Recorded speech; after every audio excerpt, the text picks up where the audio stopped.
Deixa eu ver aqui, o Henrique. O Diego Henrique, ele fez uma pergunta, mas acredito que o Felipe já respondeu. Mas eu vou deixar aqui registrado, que teve alguma inspiração do livro do C.S. Lewis, Cartas do Diabo e Seu Aprendiz. O Felipe já falou isso no decorrer do programa. O Jotaro Vascaíno. É brincadeira o nome dos caras, né?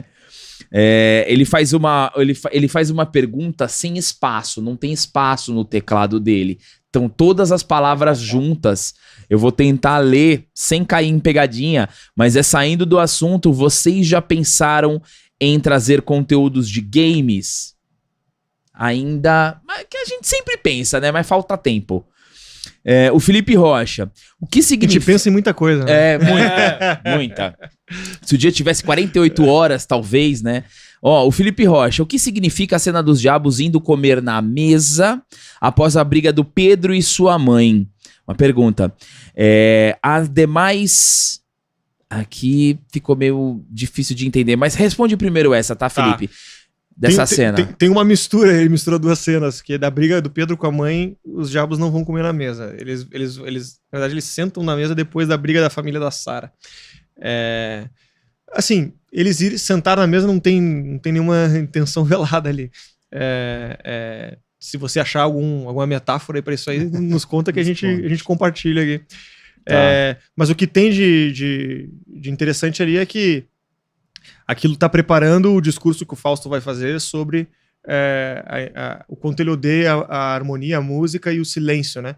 Então ele está ali tentando explicar para o Natan como que ele pode usar a religião dele para ele, de alguma forma, começar a ser pervertido, né? E aí ele está tentando construir raciocínios com coisas sociológicas e tal, ele está tentando... Só que tem uma música no rádio tocando, uma música lindíssima de Bach e tal, e a música começa a aumentar o volume. E aí, na medida que a música vai aumentando o volume, ele não consegue raciocinar, ele começa a se atrapalhar, esquece que ele está falando e tal. Então, é o que prepara para esse discurso do quanto a harmonia, a música, a ordem e tudo mais afeta ele, né? Então, é isso. O fato de ele estar na mesa é só porque a mesa ficou vazia. Se tu pensar em alguma metáfora com isso. Não uma metáfora, mas a situação ali é que todo mundo vai embora, então eles se sentem mais à vontade ali. De ficar... Eles se sentam ali para continuar conversando, já que a família... Não tá sozinhos, ali. Né? Isso. É aquela coisa de, se for embora, agora a gente toma conta relaxam, aqui. Relaxam. Né? Como se estivesse em casa. Né? O Rafael Freitas. Valerim, a BP planeja algum projeto sobre a FEB na Itália? Seria épico. Cara, essa ideia já veio algumas vezes, já tem um pré-roteiro de uma história muito interessante, por sinal. A gente nunca enfrentou, um pouco pelo desafio de produzir um contexto de guerra, de época e tudo mais, né? Uma produção que acaba ficando grande. Mas agora a gente está ficando um pouco mais confiante ali. A gente fez ali um primeiro ensaio ali, né? Com aquela cena dos pracinhas ali na Oficina do Diabo. Pode ser que em algum momento a gente tem vontade, tem histórias muito legais para retratar sobre esse período do Brasil e tal, e que acabam não tendo tanta... As pessoas não conhecem, né? Sim. Então acho que é um site legal. Boa. E o Gabriel Felipe, o quanto você se inspirou em Cartas do Diabo, Seu Aprendiz? Lewis também disse que esse livro foi o que ele mais odiou escrever e foi muito pesado. É comum, cara, essa coisa de quem trata desse assunto. Não só ele, mas outros autores que falaram sobre esse assunto. É um relato comum, assim, que durante o processo, porque você está refletindo as coisas do avesso, você tem que ficar abrindo a sua cabeça ali e mexendo nisso. Até para mim, assim, que depois de um bom tempo do filme já tá feito, o fato dele não ter sido lançado, sempre ficava uma porta aberta de você ainda poder mexer naquilo. Então eu ficava sempre pensando nisso, né?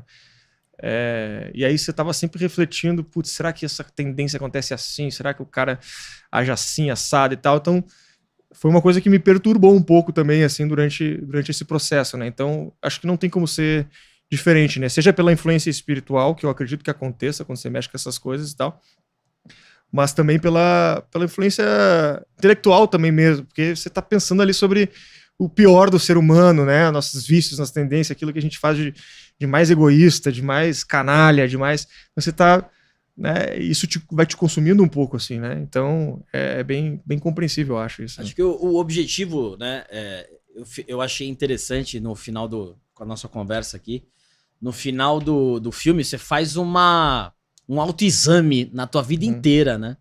Eu acho que... E aí, eu até falei isso na crítica aqui do canal, que esse é um acerto do filme absurdo, né? Tipo, é aquilo que você falou. Você passou uma semana, aí você tá lá fazendo uma reflexão do filme. Eu acho que esse é o maior impacto que o filme pode causar. E a gente sempre vê, né, que eles falam, né, os dramaturgos falam que o filme tem que causar alguma emoção. Além de causar emoção, você faz uma reflexão, não só de você, mas também das outras pessoas, né? Tipo, eu acho que se for esse o teu objetivo como diretor, pô, bicho, 100%. Que legal, pô. Eu acho que é um dos principais troféus, assim, cara, porque no fim você quer provocar isso, você quer que as pessoas pensem depois nisso, né? Não quer que seja só um entretenimento passageiro de 2 horas ali e tal, que também tem a sua função, eventualmente a pessoa tá precisando dar uma descarregada ali.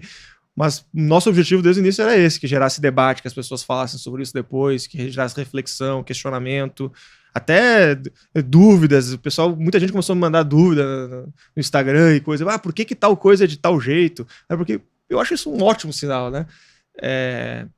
Uma coisa legal no texto é que ele é uma espécie de meditação às avessas, em muitos momentos. Ele se torna uma meditação. Perfeito. Porque ele está ali refletindo, explicando como é que tem que fazer, como é que é o ser humano típico. E isso causa na gente, vendo, um efeito mesmo de uma oração mental, onde você para meditar, até pelo andamento disso, né? Que às vezes são falas que se arrastam, né? São longas, porque ele está explicando mesmo como é que a gente cai nessas... Né? E quando explica como a gente cai, a gente já lembra das vezes que caiu. Isso.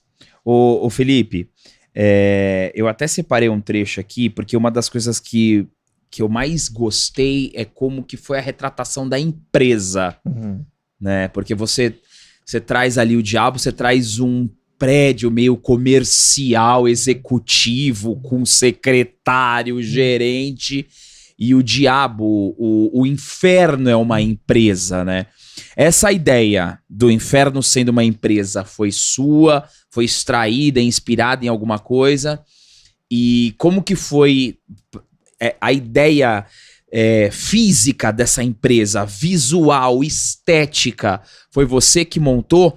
E junto com isso, eu até separei um trecho, porque logo no começo, né, o Fausto, ele quebrando a quarta parede, ele fala, né, a nossa firma sempre se orgulhou dos nossos processos de acompanhamento. Onde quer que você esteja, não importa a hora e o dia, sempre haverá um dos nossos representantes pronto para atender todas as suas necessidades. Graças a esta dedicação incansável, temos conseguido bater nossas metas com folga ano após ano. Essa é incrível, cara. Isso é um pitch de venda, né? Então, é um pouco dessa coisa, como se ele estivesse quase que num comercial ali. Essa coisa da empresa, cara, tem 2 coisas. Primeiro tem essa coisa de uma supervalorização da burocracia que eles têm ali. Então eles ficam, eu sou o secretário disso, sou o subsecretário daquilo, eu sou aquilo. Então tem essa coisa que eu acho que tem uma referência interessante para tratar, de reforçar muito as aparências, o cargo, essa coisa toda. Eu acho que se fosse imaginar um universo de demônios, eu acho que eles valorizariam muito isso, porque tem a ver com a vaidade, essa coisa toda, o orgulho, né?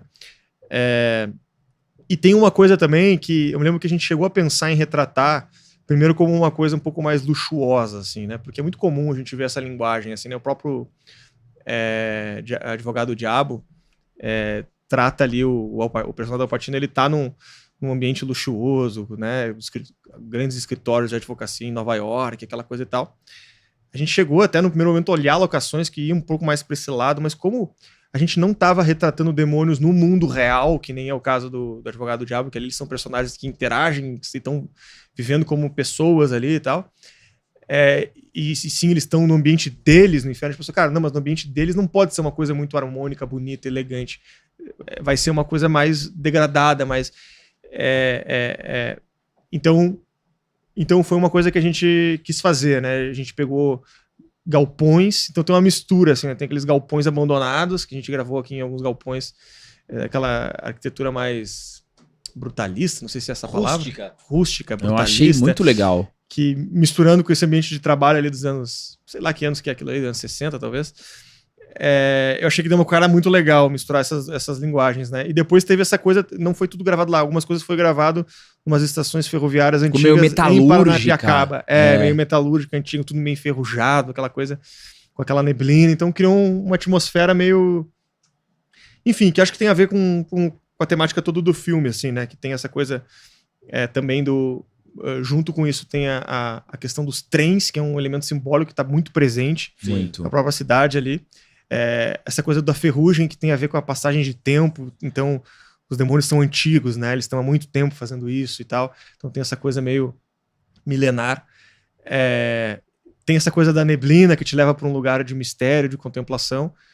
E eu acho que a metáfora do trem é muito legal, porque o trem ele representa essa jornada, que é a jornada da vida do Pedro ali, mas também é uma jornada interior, né, que é a transformação dele, a própria alma dele ali na história, que é o objeto ali de desejo, de tentação dos demônios ali. Então tem essa transformação interior que ele vai mudando ao longo do filme, e tem essa coisa do destino inevitável de todo mundo, que todo mundo em algum momento vai morrer, né, que também tem a ver com o trem, o trilho, que conversa com aquele início que ele está tendo, aquele discurso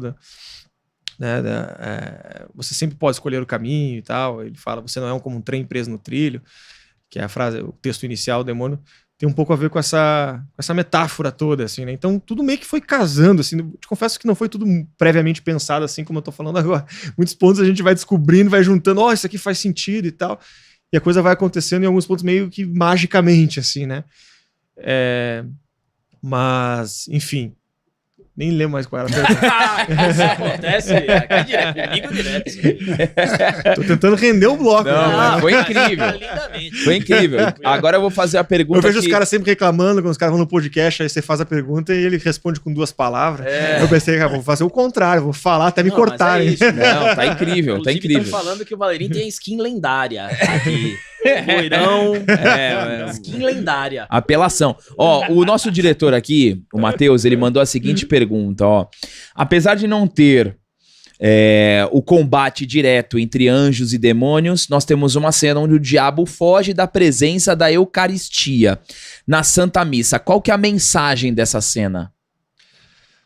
Olha, eu acho que naquele contexto ali, a gente está mostrando uma série de problemas que o diabo está tentando amplificar dentro daquela cerimônia. Então, pessoas que estão ali, que eventualmente tem vários problemas, vícios e coisas, né? Ele fala da mulher que é viciada em não sei o que lá, tem o cara do violão tocando tudo errado, tem o coral que está cantando meio desafinado, tem o padre que na homilia fala umas coisas meio nada a ver. Então, ele está tentando amplificar todos esses problemas humanos, que onde o humano se envolve, ele vai carregar um pouco disso, né?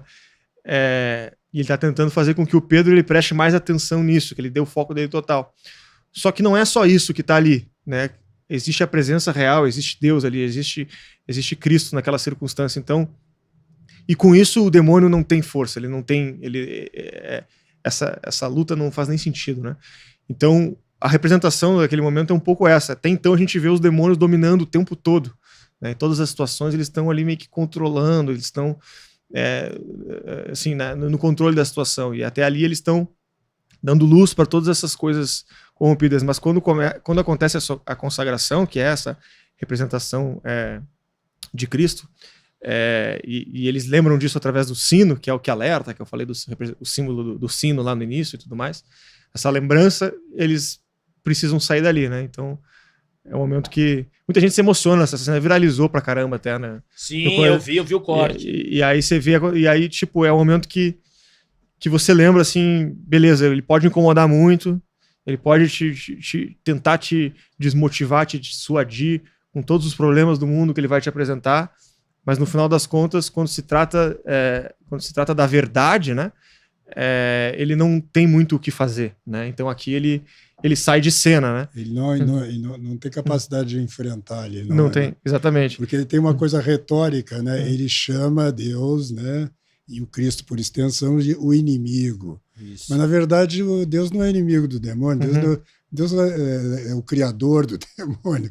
Né? Então, ele chama até de pior, ele chama de concorrente. Concorrente. Concorrente, para nivelar. Linguagem Mas, na verdade, empresarial. É outro patamar, né? Porque uma das características do demônio, até por ser o anjo caído, é o orgulho, né? Ele é orgulhoso. Sim, né? Ele odeia Deus. Ele odeia mesmo. Então ele nunca, mesmo ele se ferrando ali, que eu acho isso muito legal, porque quando ele sai e todos eles saem ali, ele chega assim, estão tudo meio assim, ofegantes e tal, e ele fala, não tinha mais nada lá dentro que valesse a pena mostrar.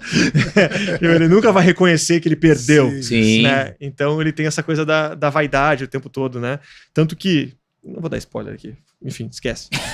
É porque eu ia falar uma coisa que é muito spoiler. Então deixa. Quieto, sem spoiler, galera. Aqui, QR Code na tela, 50% de desconto, tá? Pra vocês se tornarem assinantes da BP.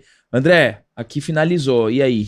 Eu só quero fazer uma pergunta de um cara que gostou muito, apreciou muito toda a construção, toda a direção ali, a atuação do filme. Não sei se eu posso fazer essa pergunta, mas tem alguma coisa em mente para continuação? E teremos outros filmes da Brasil Paralelo? Outros filmes, com certeza. Já, inclusive, tem alguns em pré-produção, roteiros sendo desenvolvidos. Enfim, tem muita coisa legal aí por vir. Eu acho que vai ser um divisor de águas aí. A gente ficou um bom tempo com coisas engavetadas que a gente queria primeiro validar que a coisa parava de pé, né? E aí, enquanto a Oficina não saía, a gente ficou muito nessa expectativa. E aí, como ele saiu e a gente provou isso, ele deu certo, ele tá dando certo, então essas coisas vão deslanchar muito provavelmente. Então tem uma porrada de coisa, ainda não posso revelar, mas daqui a um tempinho vocês já vão começar a ver divulgações de outros filmes aí, muita coisa legal que tá por vir. Eu acho que isso aí vai ser muito bom. Sobre uma continuação da Oficina, é uma possibilidade, a gente deixa essa porta aberta ali no filme, né? Não vou dar o spoiler aqui, mas a porta está aberta em vários sentidos ali na história. Vários. Tem um monte aqui, já me deram umas ideias aqui no início também. A gente já ficou aqui. Ainda mais que termina na modernidade ali. Isso aqui não é spoiler tão.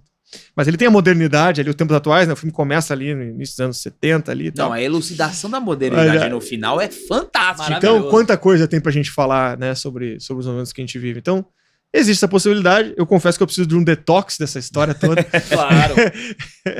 Eu preciso respirar um pouco. Vamos esperar o filme reverberar e tal. Até pra, enfim, deixar a poeira baixar e a gente tomar a melhor decisão. Mas eu acho que existe potencial, sim. Eu acho que ele é uma história que tem ou um filme, dois, ou uma série. Até porque isso acontece muito hoje em dia.